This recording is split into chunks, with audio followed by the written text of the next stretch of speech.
네, 애널리스트 톡톡 시작합니다. 오늘 저와 함께하는 제 옆에 계신 분은 앉은 키가 굉장히 크시네요. 우리 신민수 연구원 나오셨습니다. 반갑습니다. 네. 여기 안녕하세요. 살짝 내릴 수 있나요? 네. 저도 좀 높이면 되는데 네, 이게 맞습니다. 좀 이쁘네요. 그나마. 네, 고맙습니다. 자, 신민수 연구원과 함께 얘기할 내용은 우리 피부 미용 섹터에 대해서 얘기를 해보려고 하는데 뭐 다들 아시죠? 피부 미용 섹터 강한 거. 신민수 연구원이 그 안에서 굉장히 자신 있게 많은 얘기를 하고 계신 것도 잘 알고 계실 거라고 믿어 의심치 않지만 종목들 한번 오늘 전반적으로 점검해 보는 그런 시간이라고 보시면 될 것 같습니다. 일단 피부 미용 섹터 왜 이렇게 좋은지 간단히 한번 배경을 설명해 주실 수 있을까요? 우선 뭐 내수든 해외든 우리나라 제품들의 가성비적인 측면이 가장 큰 장점이라고 생각을 하는데, 결국 가성비군요. 네, 적당한 가격인데 퀄리티는 충분히 좋다. 이런 것이 계속해서 2년이고 3년이고 트렌드가 안 꺾이고 있어서 예. 그 추세가 꺾이기 전까지는 섹터에 대한 분위기는 계속 좋을 거라고 보고 있습니다. 가성비에서 시작해서 그게 결국에는 수출로 이어지고 그 안에서 또 다른 어떤 트렌드를 만들고 패러다임을 좀 만드는 것 같더라고요. 지난번에 저희가 이제 다른 방송에서도 다른 콘텐츠에서도 얘기를 많이 나눴습니다만 트렌드에 많이 집중을 하시잖아요. 네, 그렇죠. 이번에 나온 리포트 봐도 트렌드 도장 깨기 이렇게 나와 있더라고요. 이 트렌드를 우리나라가 많이 좀 갖고 가나 봐요. 끌고 가나 봐요. 아예 주도하고 뭐 패러다임 자체를 바꾸는 건 보통 회사들이 맞기는 한데, 그래요? 네, 그 시장 내에서 최적화를 하고 뭐 괜찮은 제품들을 꾸준히 내고, 그래서 사람들이 조금 많이 이슈를 몰고 생각할 수 있는 그런 그 트렌드를 세게 모는 거는 우리나라 제품들이 충분히 글로벌에서도 잘 하고 있다고 봅니다. 그래서 최근에 또 화장품 얘기했을 때도 느꼈던 건데 그 결국에는 가성비가 이슈가 될 수밖에 없는 게 또 관세랑도 좀 부딪힌다고 하더라고요. 분명히 있죠. 예, 그러면은 우리나라 가성비 제품이 인기를 받는 이유 중에 하나도 관세도 좀 영향이 있다고 보시나요 혹시?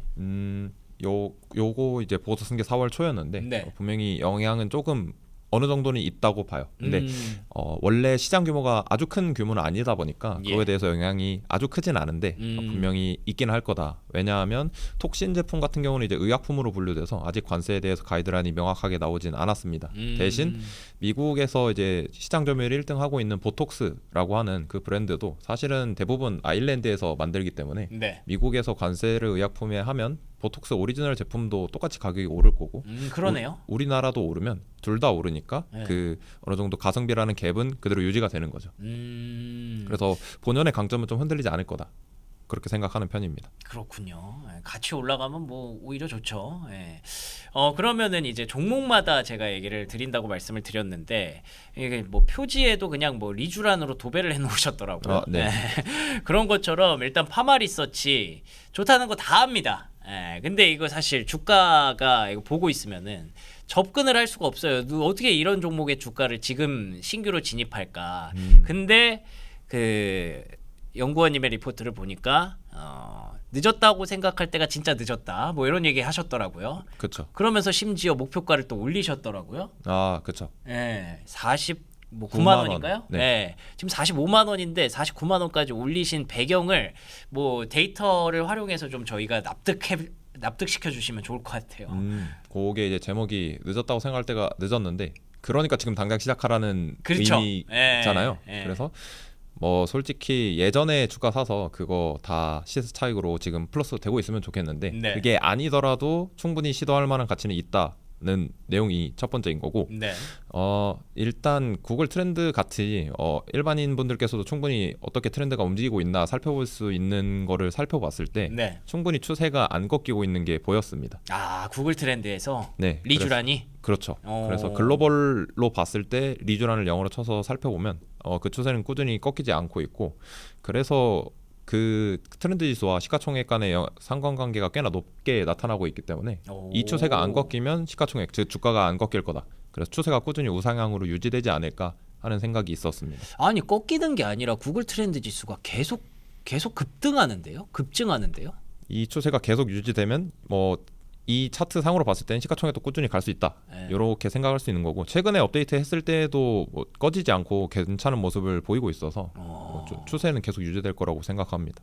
근데 진짜 요즘은 리쥬란 모르는 사람이 없어요.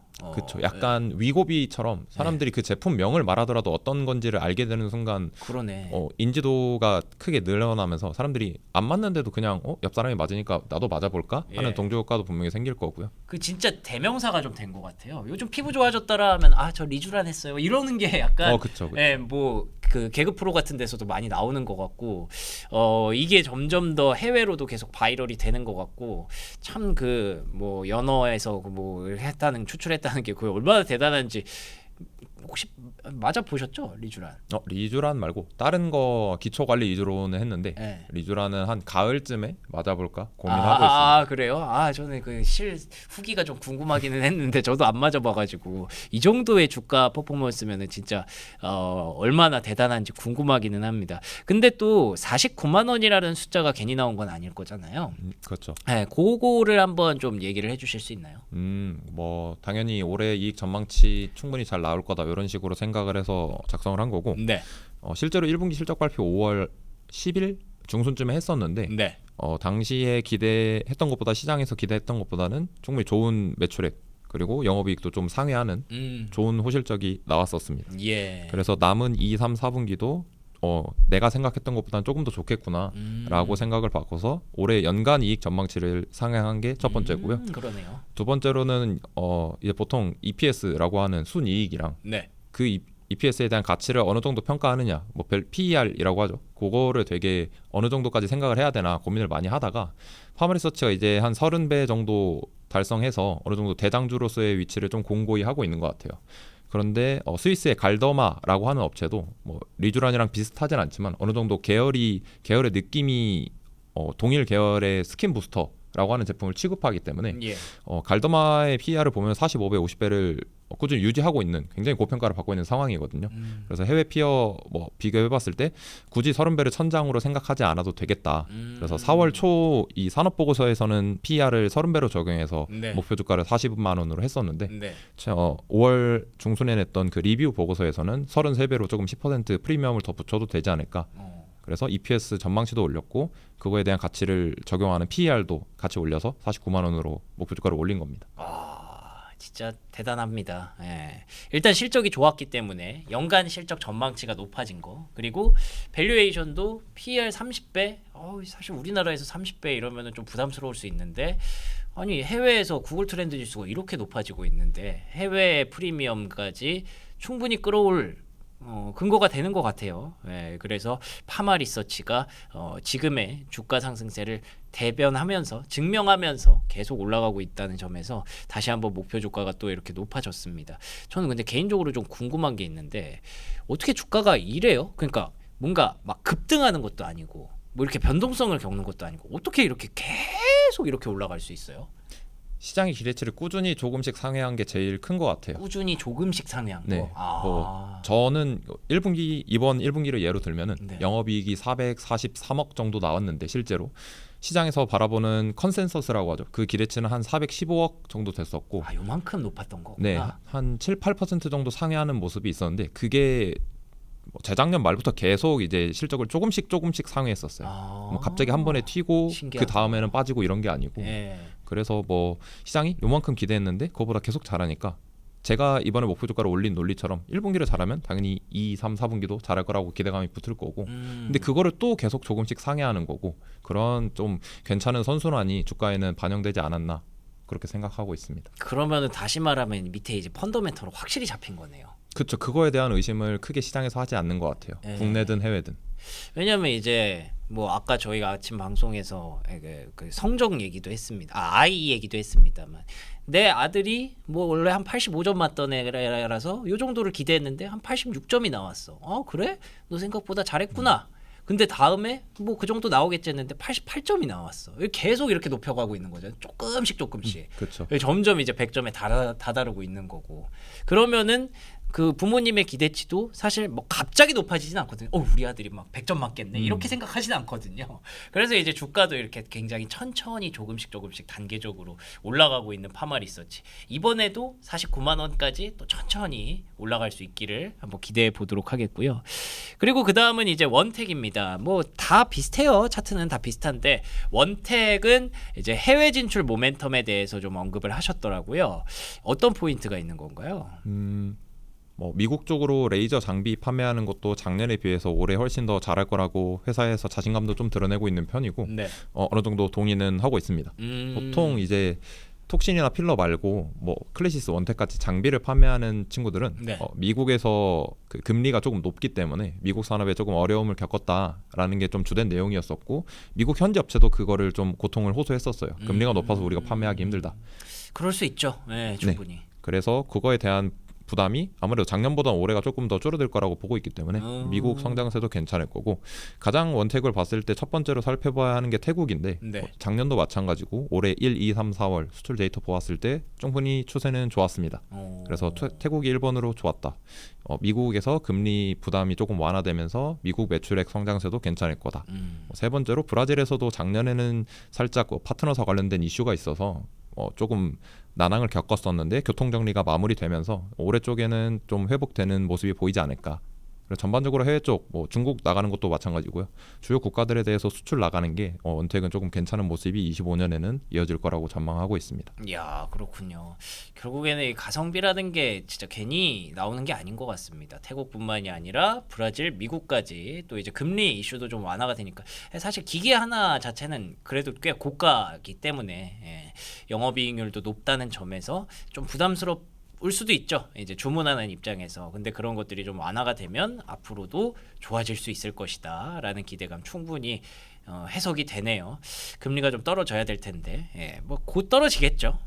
그리고 또 이제 그 다음 종목은 비올입니다. 비올. 비올도 뭐 비슷해요. 사실 뭐 종목 나눌 것도 없어요. 다 주가가 잘 가고 있어서 비올은 이제 미국과 중국이 둘 다 좋아진다고 리포트에 좀 나와 있더라고요. 미국은 방금 말씀드린 논리랑 뭐 거의 비슷하고요. 금리 부담 완화. 그래서 중국 쪽이 아무래도 이제 미국보다 원래 미국 수출 비중이 제일 큰 게 비올이었었는데 네. 미국이 살짝 주춤하는 와중에 중국으로 좀 메이크업하고 그거 이상으로 조금 더 선전해주고 있는 게 현재 비올의 상태입니다. 그래서 한 23년까지는 비올 봤을 때 미국을 먼저 떠올렸어야 됐다면 지금으로서는 중국 먼저 바라보는 게 맞고 실제로 수출 데이터도 충분히 좋았다라고 생각을 하고 있고요.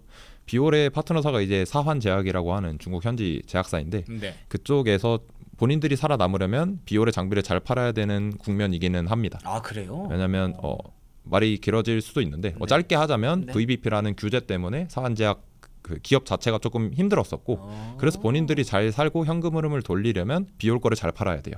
그렇군요. 그래서 본인들의 기업에 사활에 걸려 있기도 하니까 이미 작년에 8개월 동안 80대를 판매하기도 했었고 예. 그래서 올해는 충분히 YOY로 중국 쪽에서 유의미한 매출액 나올 거다. 그리고 실제로 1월부터 4월까지의 데이터도 좋았다. 그래서 앞으로도 조금 중국 쪽에 모멘텀이 기대되는 업체라고 볼 수 있습니다. 그렇군요. 비올 이제 중국에 또 사활이 걸려 있는 업체가 있다고 하니까 또 그 부분도 포인트로 가져가시면 좋을 것 같고요. 여기까지는 이제 기기 쪽이었는데 이제 보톡스 쪽 한번 얘기를 해보도록 하겠습니다. 메디톡스가 이제 리포트를 보니까 2분기부터가 진짜다라는 얘기가 있더라고요. 그 배경은 뭔지 설명해 주실 수 있나요? 우선 우리나라 톡신 3사 뭐 대웅제약, 휴젤, 메디톡스 다 네. 2분기 쪽으로 조금 숫자가 훨씬 더 좋을 거다라고 생각을 하고 있고 메디톡스 같은 경우는 1분기 때 조금 시장 기대치를 하회하는 아쉬운 모습이 있긴 했었거든요. 그랬군요.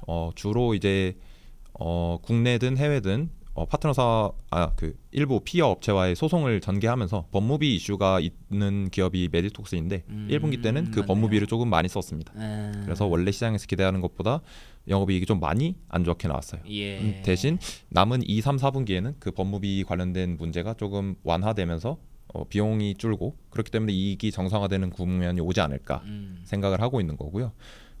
비용 문제 말고도 뭐 외형 쪽에서는 2분기부터 본격화되는 게 보일 것 같아요. 재작년에 허가받았던 뉴럭스라고 하는 톡신 신제품이 있는데 그게 4월에는 태국, 5월에는 페루로 선적하는 게 찍히고 있기 때문에 그런 수출 쪽으로 사이즈가 좀 커지고 비용은 컨트롤이 잘 되고 하는 모습은 2분기부터 정상화가 될 거다. 그렇게 생각하는 편입니다. 비싸네요, 뉴럭스가 메디톡신보다. 10에서 15% 정도 높은 판가로 판매를 하고 있어서 똑같이 100개를 팔아도 매출액은 15% 높게 나올 수 있는 거죠. 그러네요. 이게 이제 2분기부터 시작이 되고 뭐 태국, 페루, 이제 중국까지 갈 수 있다라고 기대를 갖고 계시니까 미국 쪽도 좀 좋은 얘기가 들려온다면 메디톡스 다시 한번 볼 때가 된 것 같기도 합니다. 근데 사실 요즘은 보톡스 시장에서 대장주 꼽자면 결국에는 휴젤이잖아요. 그렇죠. 휴젤의 주가도 뭐 거의 파마리서치급으로 정말 탄탄하게 잘 올라가고 있는데 여기도 이제 비슷한 맥락이겠죠. 관세로 인해서 오히려 가성비 제품에 대한 수요가 늘어난다라는 관점일까요? 그것도 충분히 이유가 될 만하고 네. 휴젤 같은 경우는 대부분의 업체가 그렇지만 미국으로 내보낼 때 현지 파트너사랑 조율을 해서 언제 얼마 보낼 거다 요구한 커뮤니케이션이 있을 텐데 2분기 때 그러한 내용이 뭐 있지 않을까라고 생각은 하고 있어요. 아마 규모가 엄청 커지거나 그런 거는 없는 느낌인데 네. 아무래도 2분기 때 미국으로 선적되는 게 계속 지연되면 나중에 했을 때 관세가 더 붙었을 때 부담감이 조금 크지 않을까 그렇죠. 하는 생각을 가지고 있고 원래도 2분기 때는 나간다라고 생각을 하고는 있었는데 그 의견을 유지하는 거는 뭐 관세가 있든 없든 2분기 때는 나가는 게 맞다. 미국 모멘텀이 제 생각엔 2분기, 4분기 한 번씩 있을 것 같다는 게 생각이고 휴젤도 마찬가지로 중국 이야기를 하자면 비올이랑 똑같아요. 그러네요. 여기도 사환제약 들어가 있네요. 네, 중국의 제약사인 사환제약이 휴젤의 톡신을 납품을 하고 있기 때문에 논리는 똑같습니다. 사환제약이 열심히 해야 되는 상황이고 네. 휴젤의 톡신을 잘 팔아야 한다. 그래서 중국 쪽에 휴젤 수출량 좋을 거다라는 거고 실제로 1에서 4월 수출 데이터도 괜찮았습니다. 그렇군요. 결국에는 다 비슷해요, 맥락이. 그러니까 다 잘 되는 집에는 다 이유가 있는 겁니다. 많은 배경들을 설명해 드렸습니다만 그 안에서 종목을 고르기는 사실 뭐 어떤 종목을 골라도 충분히 업사이드는 있어 보이는데 그러면은 이제 탑픽으로 보고 계신 종목이 궁금하실 것 같거든요. 어떤 종목인가요? 탑픽은 파마리서치 첫 번째로 말씀드렸던 종목 생각하고 있고요. 예. 한 반년 동안 거의 유지를 쭉 하고 있는 것 같아요.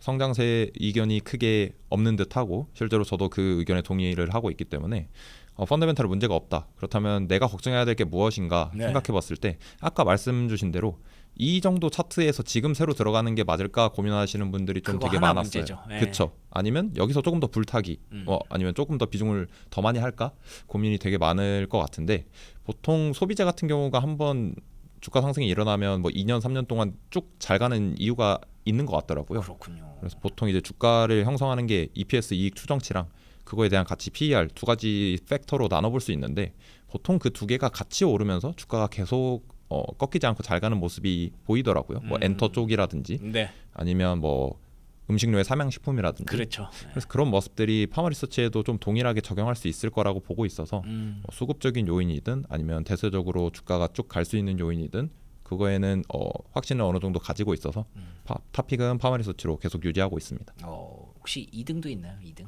2등은 여기 보고서에서 썼었는데 원택이고요. 아, 원택. 네, 또 다른 포인트가 파마리서치랑 원택을 이렇게 우선순위로 높게 생각하는 이유가 내수 매출 비중이 다른 업체보다 조금 높기는 합니다. 아, 오히려 지금은 그게 장점이에요. 네, 뭐 요새 증권이나 뭐 은행 같이 내수 쪽 맞아요, 보는 맞아요. 업체가 좋기도 하고 네, 맞아요. 1분기보다 2분기에 환율이 조금 빠지긴 했으니까 맞아요. 그거에 대한 뭐 리스크 같은 거는 그러네. 딱히 없기도 하고 아, 중국, 일본, 미국에서 이제 우리나라로 의료 관광 오시는 인바운드 수혜도 내수 매출 비중이 큰 애들이 조금 더 탄력적으로 받을 거라고 보기 때문에 네. 우선순위는 파마리서치와 원택 1, 2순위로 보는 게 맞다고 생각하고 있습니다. 참 우리가 언제부터 이렇게 내수에 대해서 높게 평가를 했는지 모르겠는데 정말 오랜만에 그런 패러다임이 좀 왔어요. 달러가 많이 떨어지고 있고 달러 대비 원화 환율도 떨어지고 있기 때문에 어떻게 보면 수출주 입장에서는 막 그렇게 좋은 건 아니거든요. 그런 것들을 또 잘 방어할 수 있는 게 파마리서치와 원택이라는 점에서 일단 당분간은 탑픽 1등, 2등으로 한번 생각해 보시면 좋을 것 같습니다. 자, 그러면 오늘 신민수 연구원과 함께한 시간 여기서 마무리하도록 하겠습니다. 오늘 좋은 말씀 고맙습니다. 네, 감사합니다.